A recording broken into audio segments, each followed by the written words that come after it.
it's absolutely safe as long as it's done properly. There's a whole lot of sort of misinformation out there on the ketogenic diet, but what in actuality is occurring, or what actually is occurring, is people misconstrue the diet. They equate the ketogenic diet to, I can go to Burger King and eat breadless bacon cheeseburgers every single day.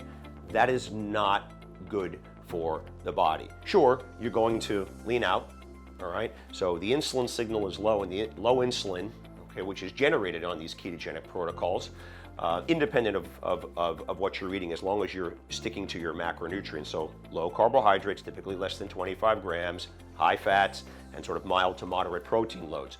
So independent of the source, you're going to trim down because insulin levels are driven low. And that's the signal for the body to burn fat. But what we see, if an individual comes here and they've been on a classic ketogenic diet, and I don't use one in my clinic, I use a modified ketogenic diet, we see that their inflammatory markers are sometimes up and their lipid subtypes are awry. So we don't like those things.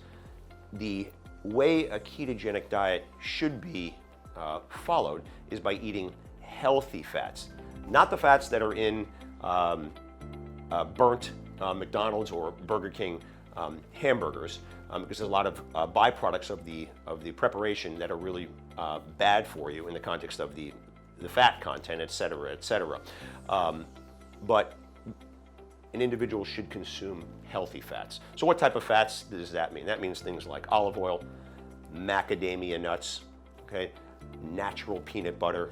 Okay, sure, you can have red meat, but you can't have red meat every day, right?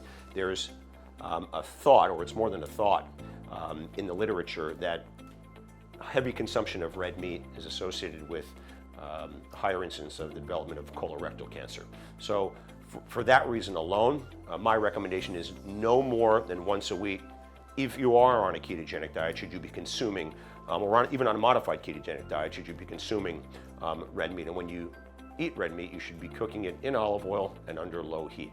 So to avoid the production of those bad byproducts. Okay, but again, healthy fats when you're on a ketogenic diet, not unhealthy fats when you're on a ketogenic diet. And if you follow it, just in that regard only, eat low loads of low glycemic index carbohydrates and eat a mild to moderate amount of protein, the diet is very, very safe. The incidence of problems, again, things that you hear on the internet, non-alcoholic steatosis of the liver, gallstones, fatty liver is what the non-science name of the latter is called, and we hear all about that. I get questions all the time about that. The thing about it is that on the protocol that we use, if you're eating clean fats, something that we stress here in the clinic, the chances of you developing these problems is extremely, extremely low. Again, despite what you hear on the internet, because when you go on the internet,